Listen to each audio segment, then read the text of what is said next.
मेरे प्यारे भारतवासी भाइयों, बहनों, नौजवान साथियों, छात्र व छात्राओं, हम राष्ट्र के सभी शिक्षित, सभ्य, विवेकशील, बुद्धिजीवी, चिंतनशील, जागरूक राष्ट्र के उज्जवल भविष्य निर्माण को समर्पित नागरिकों से निवेदन करते हैं कि बाबा साहब डॉक्टर भीमराव अंबेडकर जी ने जिस दिन ये मत का अधिकार दिलाया था संविधान सभा में, उस दिन वो बेहद खुश थे। उनसे किसी साथी ने कहा था कि डॉक्टर अंबेडकर तुम आज बहुत खुश हो।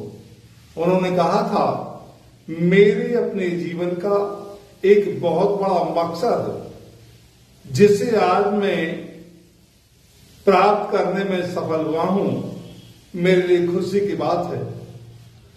तब उस व्यक्ति ने कहा था कि आपको ज्यादा खुश होने की आवश्यकता नहीं है। आपके समाज के लोगों को हम 5 किलो अनाज चारा कुछ पैसे में खरीद लेंगे। उन्होंने कहा ठीक है, जिस दिन ये लोग जाग जाएंगे, जिस दिन देश का मतदाता अपने मत की कीमत को समझ जाएगा और जागरूक हो जाएगा, उस दिन ये अपने हितों की रक्षा स्वयं करेगा। सामान्य लोकसभा निर्वाचन 2024 में इस देश के उन सभी मतदाताओं ने जिन्होंने धर्म और जाति की संकीर्णताओं से ऊपर उठकर संविधान को बचाने के लिए अपने व्यक्तिगत हित और अपने पराये से ऊपर हटकर मत किया है, सत्ता परिवर्तन या उसे लोकतंत्र के सार्थक स्तर तक पहुंचाया है, वो सभी बधाई के पात्र हैं। क्योंकि बाबा साहब अम्बेडकर जी चाहते थे कि सभी समान हों। जैसा कि गौतम बुद्ध ने कहा है कि बुद्ध धर्म का एक ही नारा आपस में हो भाईचारा। बुद्ध धर्म की क्या पहचान? मानव मानव एक समान। अब एक समानता के लिए और उन्होंने थोड़ा विस्तार दिया। बाबा साहब अम्बेडकर जी ने जो संविधान को देश में लिखा कि क्या समान चाहिए, सामाजिक, आर्थिक और राजनीतिक न्याय। अभी राजनीतिक बराबरी मिली है, सामाजिक बराबरी को लोग संघर्ष कर रहे हैं और आर्थिक बराबरी की बात तो अभी किसी ने आरंभ भी नहीं की है। जबकि आज मुझे खुशी है कि जो इस देश में कभी असमानता का समर्थन करते थे, आज वो लोग असमानता के शिकार हुए हैं, क्योंकि देश जातिवाद से ऊपर उठकर आज वर्गवाद में परिवर्तित हुआ है। अब जातियां अमीर और गरीबों के बीच ही हैं। अमीर लोग गरीब के किसी भी जाति धर्म का हो, सभी के सभी अधिकारों को हड़प लेंगे, जिसका प्रमाण नीट की परीक्षा से देखा जा सकता है।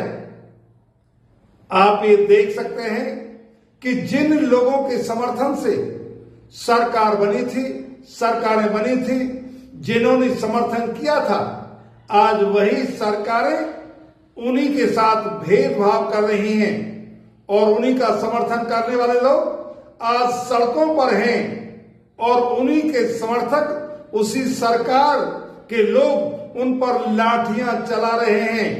यह वर्गवाद का, अमीर और गरीब का दुष्परिणाम है। जब तक ये अमीरी और गरीबी रहेगी, तब तक आम नागरिक को समानता का कोई अवसर और कोई अधिकार नहीं होगा। यह लड़ाई राष्ट्र के प्रत्येक नागरिक को स्वयं लड़नी होगी।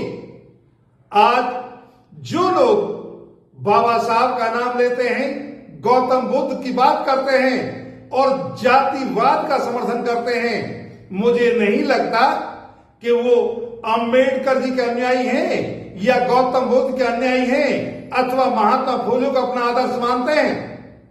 क्योंकि जिन महापुरुषों ने भी, जिन्होंने भी मानवता के लिए काम किया है जाति धर्म से ऊपर उठकर, किंतु उन सभी को स्वीकार किया गया है। लेकिन सच ये भी है कि सभी को स्वीकार उनके मृत्यु उपरांत ही किया गया है।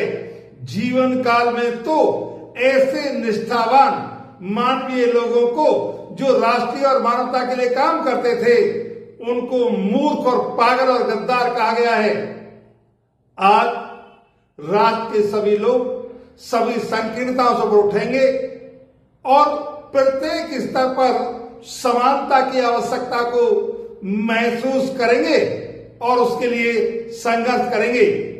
इसी आशा और विश्वास के साथ आप भारत के संविधान को सिर्फ हाथ में लेकर, संविधान को बचाने की दुहाई देकर, ये संविधान बचाने का काम नहीं है, जबकि संविधान का अनुच्छेद 38, अनुच्छेद 39 ये स्पष्ट कहता है कि संविधान भारत के संसाधनों में राष्ट्र के प्रत्येक नागरिक की सहभागिता कैसे स्थापित हो, ये सुनिश्चित करना चाहिए। जबकि सरकारें आज पूंजीवाद को समर्थन करके उसी को बढ़ाने और साधन संपन्न कराने में लगी हुई हैं, जबकि गरीबों पर महंगाई थोपकर और बाकी चीजें बढ़ाकर कमजोर करने में लगे हैं। सरकारें कहती हैं कि निजी कंपनियों पर उनका कोई आधिपत्य नहीं है, जैसा कि जियो ने अभी 50 रुपए प्रति माह बढ़ाया है अपना रिचार्ज। यदि इस पर आपका आधिपत्य नहीं है तो फिर लाखों करोड़ रुपया उनको फ्री में देने का क्या औचित्य है? यह तो पूर्णतः अनैतिकता है, असंवैधानिकता है और मानवता और राष्ट्र के राष्ट्रीयता और के प्रति अन्याय है। हम ये निवेदन करते हैं कि सरकारें भी अपने दायित्वों को समझेंगी। कोई भी राष्ट्र त्याग के आधार पर, मानवता के विकास के आधार पर विकसित होता है, संसाधनों के आधार पर विकसित नहीं होता है। निजीकरण सिर्फ अनैतिकता को जन्म देता है, राष्ट्रीयता को नहीं। धन्यवाद।